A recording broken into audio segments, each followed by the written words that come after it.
मैंने आपको 1 से लेकर 10 तक जो तत्व है, एलिमेंट है, उनके बारे में संपूर्ण जानकारी दे दी है।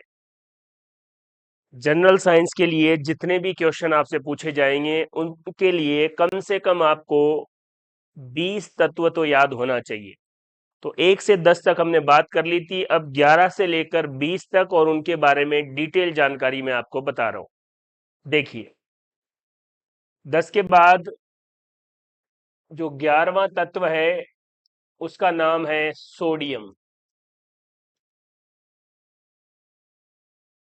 देखिए, अगर इसका प्रतीक देखेंगे तो Na, परमाणु क्रमांक 11 और द्रव्यमान 23। किसी भी तत्व का अगर आपको परमाणु क्रमांक और द्रव्यमान मिल जाए तो उसमें इलेक्ट्रॉन, प्रोटॉन और न्यूट्रॉन की संख्या निकालना कैसे है ये आप समझ चुके हैं। अब बार बार वो चीज मैं यहां पर रिपीट नहीं कर रहा हूं। अब सोडियम के बारे में अगर कोष के आधार पर इलेक्ट्रॉनिक विन्यास देखें तो के, एल और एम, पहले में 2, दूसरे में 8 और तीसरे में 1 इलेक्ट्रॉन। ये जो कोष में जो इलेक्ट्रॉन हैं इनके आधार पर भी क्वेश्चन पूछे गए हैं। ऐसा तत्व जिसके तीसरे कोष में पहले कोष के आधे इलेक्ट्रॉन हो, तो पहले कोष में कितने आएंगे? 2, तीसरे में उसका आधा कितना हो गया? 1, और दूसरे में जब तीसरे में पहुंचा है तो दूसरे में 8 भर के ही पहुंचेगा, तो टोटल 11 इलेक्ट्रॉन। इसलिए तत्व कौन सा हो गया? सोडियम हो गया। देख लीजिए, यही बात अगर आप चित्र द्वारा समझाएंगे तो ये नाभिक, नाभिक के जस्ट पास वाला पहला कोष जिसमें 2 इलेक्ट्रॉन, उसके बाद दूसरा कोष एल जिसमें 1, 2, 3, 4, 5, 6, 7 और 8 इलेक्ट्रॉन, और सबसे बाहर वाला एम, इसमें 1 इलेक्ट्रॉन। देखिए,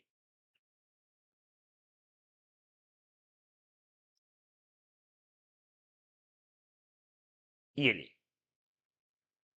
तो ये कौन सा तत्व हो गया? सोडियम।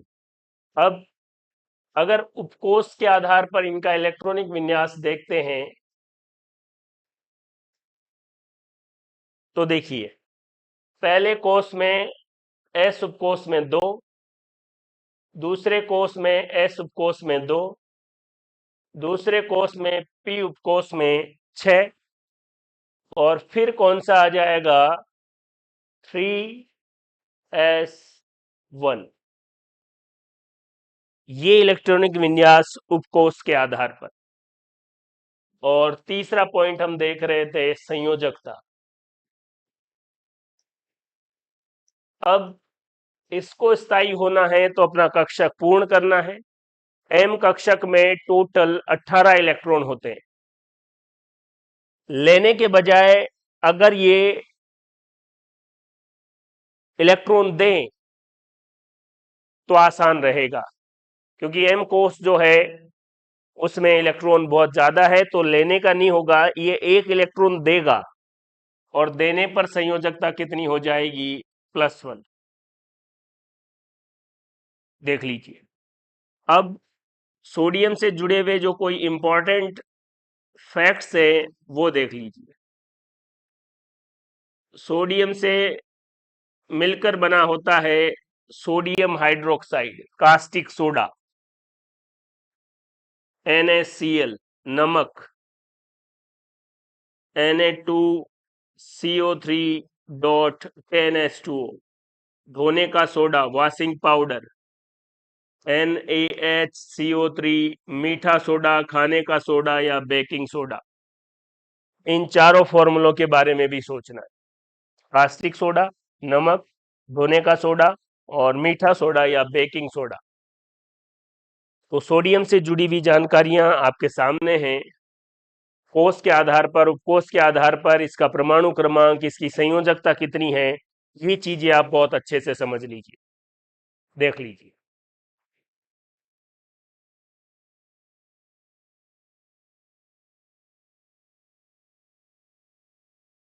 सोडियम के बाद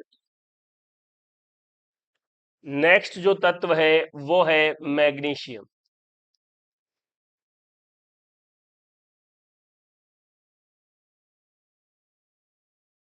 मैग्नीशियम, ये देखिए, परमाणु क्रमांक 12, द्रव्यमान 24। परमाणु क्रमांक इसका 12 है और द्रव्यमान कितना है? 24 है। वही अगर हम इसके लिए कोस के आधार पर निकालेंगे, के एल एम 2 8 2, संरचना बार बार वही, लास्ट वाले में 2 इलेक्ट्रॉन आ जाएंगे। उपकोष के आधार पर देखेंगे तो 1s2 2s2 2p6 और 3s2, ये उपकोष के आधार पर हो जाए। संयोजकता की बात करेंगे तो 2 इलेक्ट्रॉन है तो 2 त्याग करेगा इलेक्ट्रॉन का, इसलिए कितना हो गया? +2। अगर इस मैग्नीशियम से जुड़ा हुआ कोई इंपॉर्टेंट क्वेश्चन आपको याद रखना है तो पादपों के अंदर जो क्लोरोप्लास्ट होता है, हरित लवक होता है, क्लोरोप्लास्ट,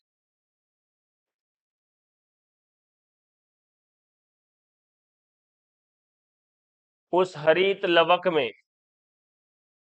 एक पिगमेंट पाया जाता है क्लोरोफिल, और इस क्लोरोफिल में कौन सा तत्व पाया जाता है? मैग्नीशियम।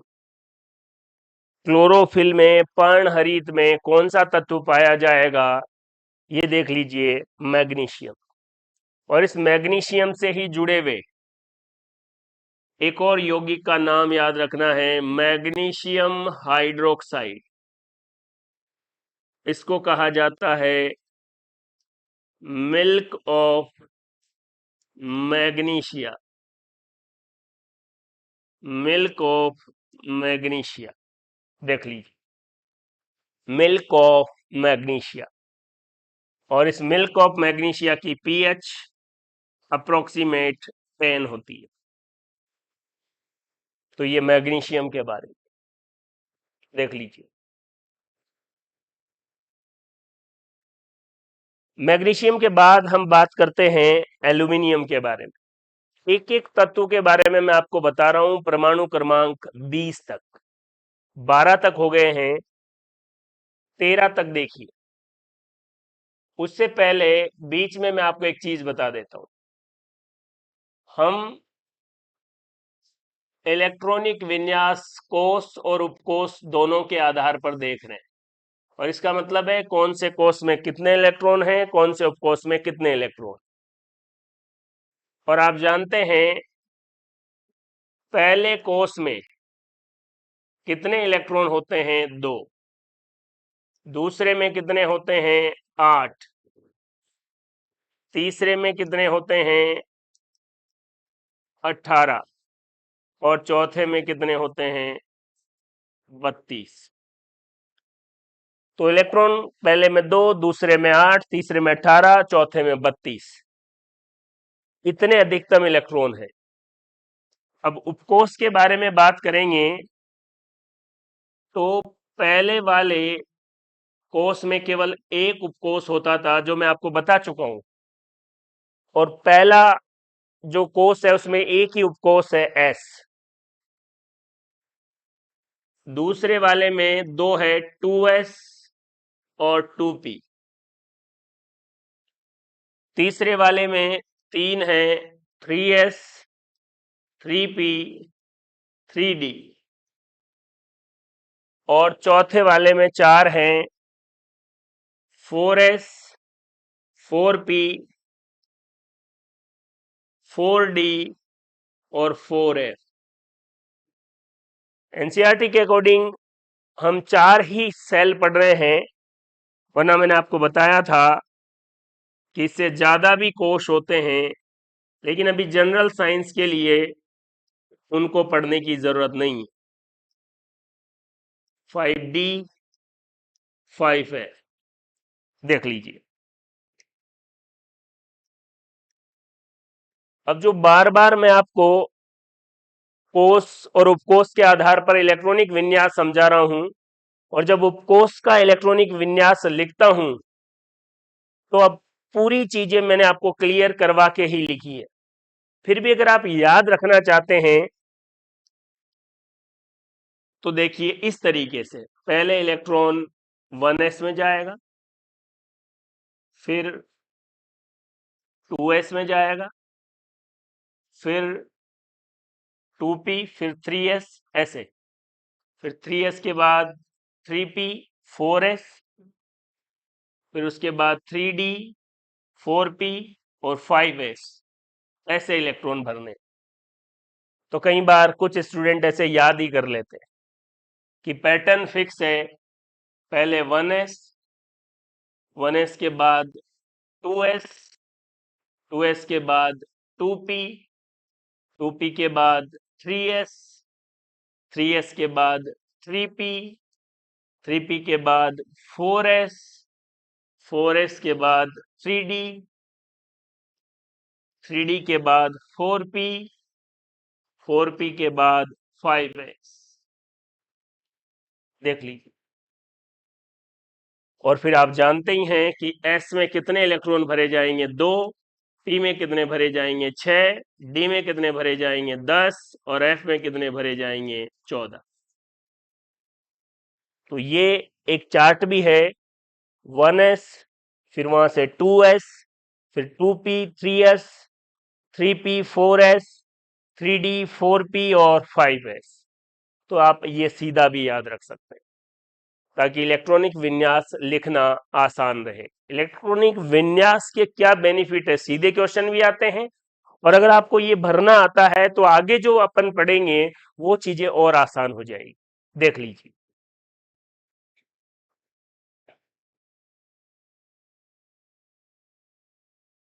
आगे चलते। परमाणु क्रमांक 13 एल्यूमिनियम, परमाणु क्रमांक 13, क्रमांक 27 KLM 283। उपकोष के आधार पर देखिए, 1s2, 1s के बाद 2s2, उसके बाद 2p6, उसके बाद 3s2 और उसके बाद 3p1। अभी मैंने आपको पूरा ऑर्डर बता दिया था, आप चाहो तो फिर से यहां लिख देता हूं। इस ऑर्डर में भरने 1s, 2s, 2p, 3s, 3p, 4s, 3d, 4p, इस ऑर्डर में इलेक्ट्रॉन भरने हैं। एस में 2, पी में 6, डी में 10 और एफ में 14। और संयोजकता की बात करेंगे तो एल्यूमिनियम की संयोजकता कितनी होती है, +3। फिर देखिए, एल्यूमिनियम के बाद है सिलिकॉन, 14, और इसका double 28, 2, 8, 4, 1s2, 2s2, 2p6, 3s2 और 3p2, इसकी +4 या -4। अब आप सोच रहे होंगे सर -4 से तो 8 ही इलेक्ट्रॉन होंगे तीसरे कोष में, जबकि तीसरे में तो अधिकतम 18 होते हैं। उसके बारे में भी एक चीज आपको याद रखनी है। ऐसा इसलिए बता रहा हूं कि आपको चीजें आसानी से समझ में आए। 15 फॉस्फोरस, 15, 31, 2, 8, 5। इसमें आप फिर से लिख सकते हैं 1s2, 2s2, 2p6, 3s2, 3p3। इसकी क्या रहेगी, +5 या -3। 16 सल्फर, 2 8 6। ये पूरा ऐसे कैसे रहेगा, यहाँ 3p4, और सल्फर की संयोजकता कितनी होती है, -2। उसके बाद 17 पर है क्लोरीन। याद रखें, क्लोरीन में 2 समस्थानिक होते थे जिनका औसत द्रव्यमान 35.5 होता था, बता रखा है मैंने आप। तो कितना हो गया, 2 8 7, ये पूरा लिखेंगे 3p5 और संयोजकता -1। देख लीजिए,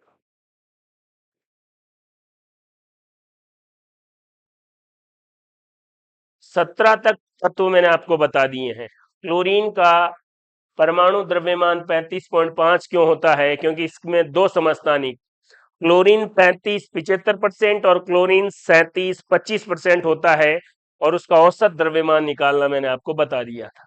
ये संयोजकताएं भी आपको याद रखनी है। उपकोष के आधार पर इलेक्ट्रॉन, परमाणु क्रमांक कितना है, परमाणु द्रव्यमान कितना है, यहां पर जो लिखा रहता है वो द्रव्यमान है, इधर परमाणु क्रमांक है। देख लीजिए,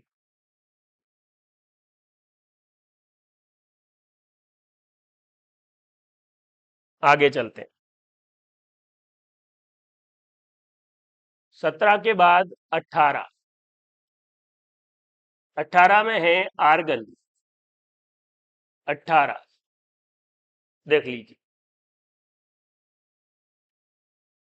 आर्गन का परमाणु क्रमांक 18 और द्रव्यमान 40।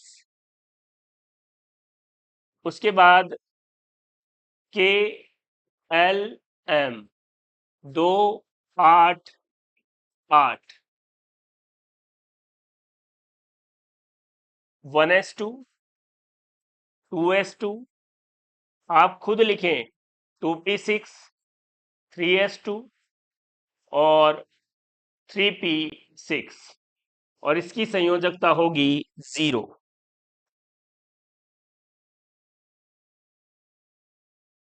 अब देखिए, एक बात आप अच्छे से याद रख लें, अधिकतम इलेक्ट्रॉन की संख्या इस तरीके से 2 8 18 और 32।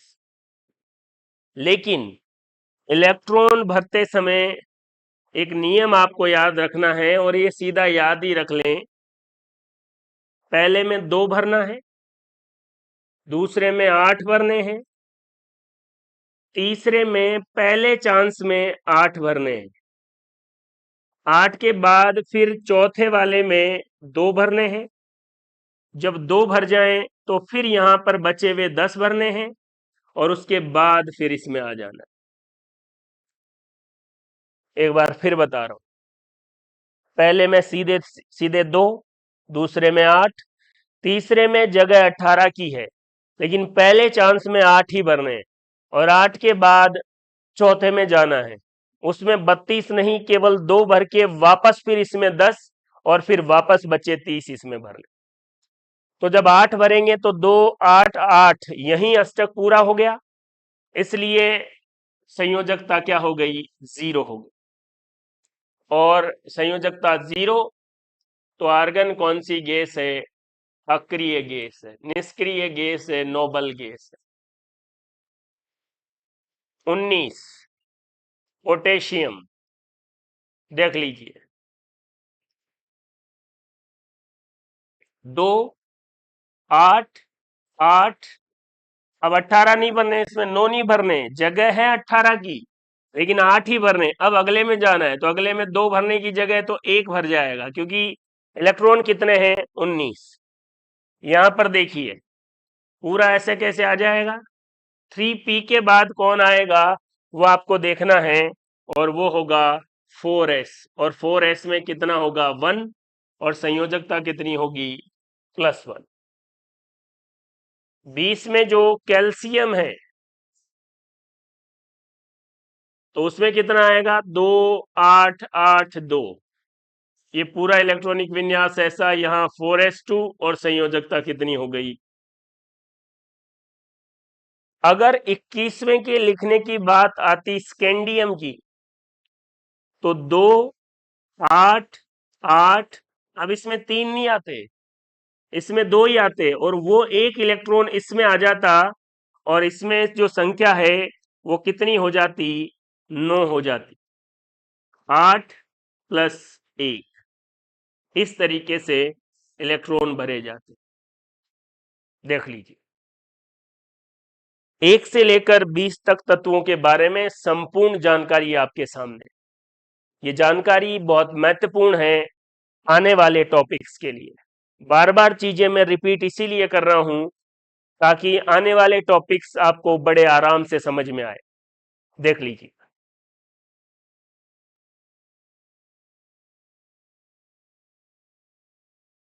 आगे चलते हैं।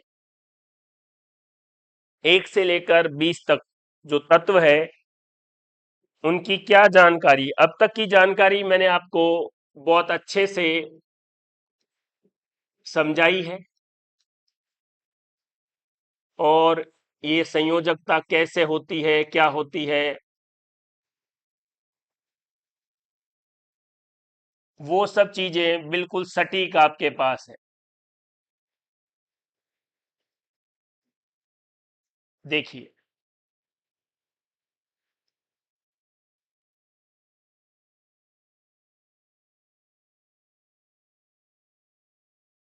परमाणु क्रमांक, प्रतीक और संयोजकता। इसके बजाय सीधा, क्योंकि सारी चीजें मैं आपको बता चुका हूं, प्रतीक लिख देते हैं और संयोजकता लिख देते हैं।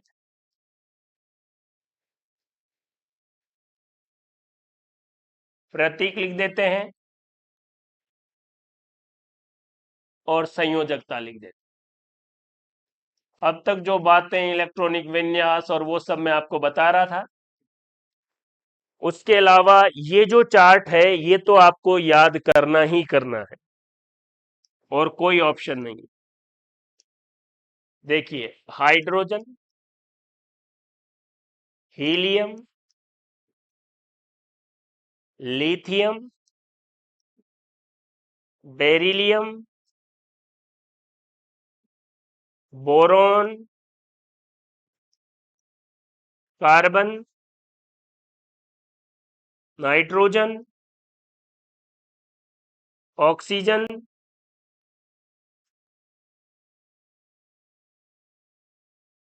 उसके बाद है fluorine, neon, sodium,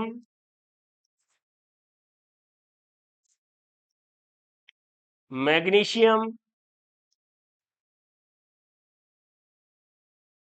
aluminium, silicon, phosphorus,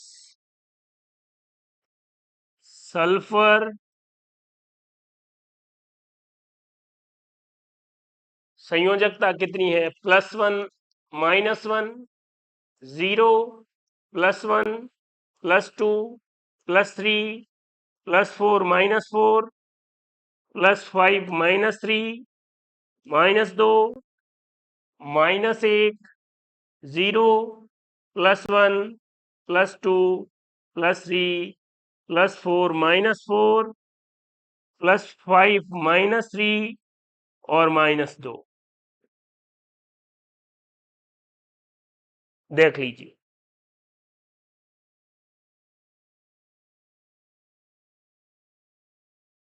1 से लेकर 16 तक सबकी संयोजकता, सबके परमाणु क्रमांक, सबके परमाणु द्रव्यमान आपके सामने है। चीजों को आप बड़े ध्यान से देखेंगे तो आसान है, एक पैटर्न मिल रहा है आपको। कुछ बच्चे की सर सारे कैसे याद रखें, आप देखें तो सही।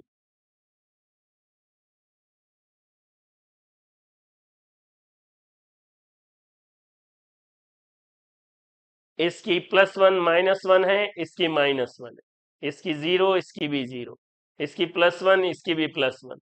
इसकी +2, इसकी भी +2, ये देखिए, इसकी +3, इसकी भी +3, इसकी +4 -4, इसकी भी +4 -4, इसकी भी सेम, इसकी भी सेम। ये चीजें जब आप बहुत ध्यान से देखेंगे तो फिर रटने की जरूरत नहीं पड़ेगी। चीजों को जब बहुत अच्छे से, ये जब आप कोई बुक पढ़ते हैं तब भी आपके साथ होता है, जितनी बार आप उससे रिवाइज करेंगे उतना ही आपका कॉन्फिडेंस बिल्ड होता है और आपको लगता है कि यार ये पिछली बार ये चीज मैंने क्यों अच्छे से नहीं समझी। देख लीजिए, तो 16 के बाद नेक्स्ट जो है क्लोरीन 17 35.5, संयोजकता -1। 18 आर्गन 40 0। पोटेशियम 19 39 +1। कैल्शियम 20 40 +2। ये 1 से लेकर 20 तक तत्वों के बारे में संपूर्ण जानकारी आपके सामने है। इसको आप अच्छे से याद कर लें ताकि आने वाले जो टॉपिक है वो आपको बहुत अच्छे से समझ में आ जाए। एक पेज में लिख ही लें 1 से लेकर 20 तत्वों के बारे में संपूर्ण जानकारी। फिर देखिए आप आगे वाले टॉपिक बिल्कुल इजी तरीके से, और कितना ही टफ क्वेश्चन आ जाए, केवल यही जो बात है ये बहुत महत्वपूर्ण है। तो 1 से लेकर 20 तक चीजें आपके सामने हैं। क्लियर है बात? सबकी संयोजकता अच्छे से आपको याद रखनी है। देखिए,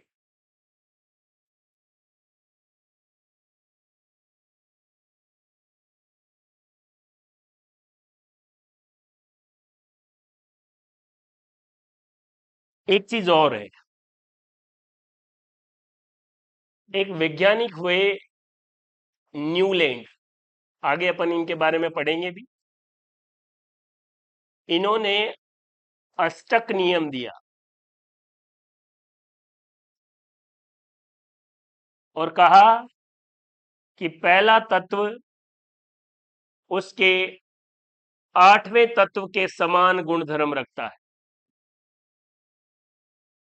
और इन्होंने पैटर्न जो बताया वो संगीत के जो स्वर है सा रे गा म पा धा नी और वापस क्या आ जाता है सा, ये आधार बताया। बस एक चीज याद रखें, इन्होंने अपने नियम में अक्रिय गैसों को शामिल नहीं किया। यहां क्यों समझा रहे हो? अभी जो संयोजकता बता रहा हूं वो आसानी से याद हो जाएगी। देखिए, पहला तत्व कौन है? हाइड्रोजन। दूसरा कौन है? हीलियम। तो हीलियम को इन्होंने शामिल नहीं किया, तो फिर कौन आ जाएगा? लिथियम। लिथियम के बाद बेरिलियम। बेरिलियम के बाद बोरोन। बोरोन के बाद कार्बन। कार्बन के बाद नाइट्रोजन। नाइट्रोजन के बाद ऑक्सीजन। कितने हो गए? 3 3 6 और 7। 7 के बाद वापस यही फ्लोरीन। फ्लोरीन के बाद नियोन। नियोन क्या है? अक्रिय गैस, उसको शामिल नहीं किया। तो फिर कौन आ गया? सोडियम। फिर कौन आ गया? मैग्नीशियम। फिर कौन आ गया? एल्यूमिनियम। फिर कौन आ गया? सिलिकन। फिर कौन आ गया? फास्फोरस। फिर कौन आ गया? सल्फर। फिर वापस, फिर कौन आ गया? क्लोरीन। फिर आर्गन अक्रिय गैस है पोटेशियम और कैल्शियम।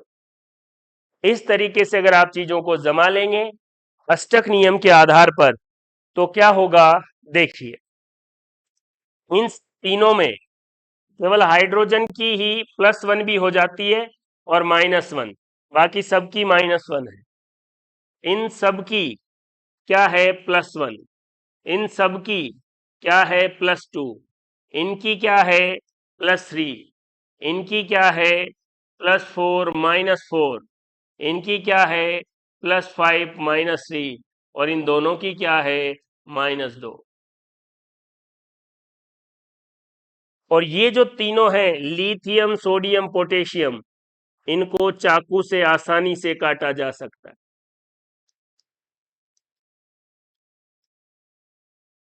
देख लीजिए,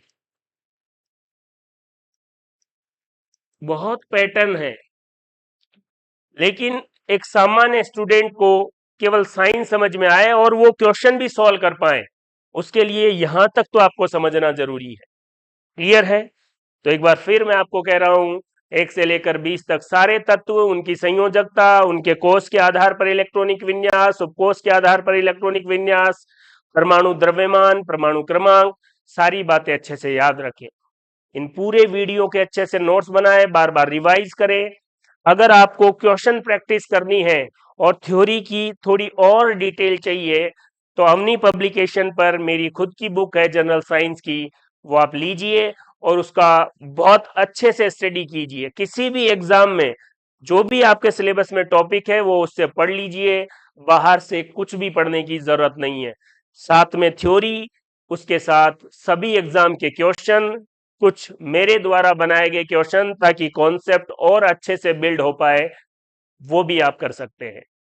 तो देखिए और चीजों को बहुत अच्छे से पढ़िए। थैंक यू, धन्यवाद।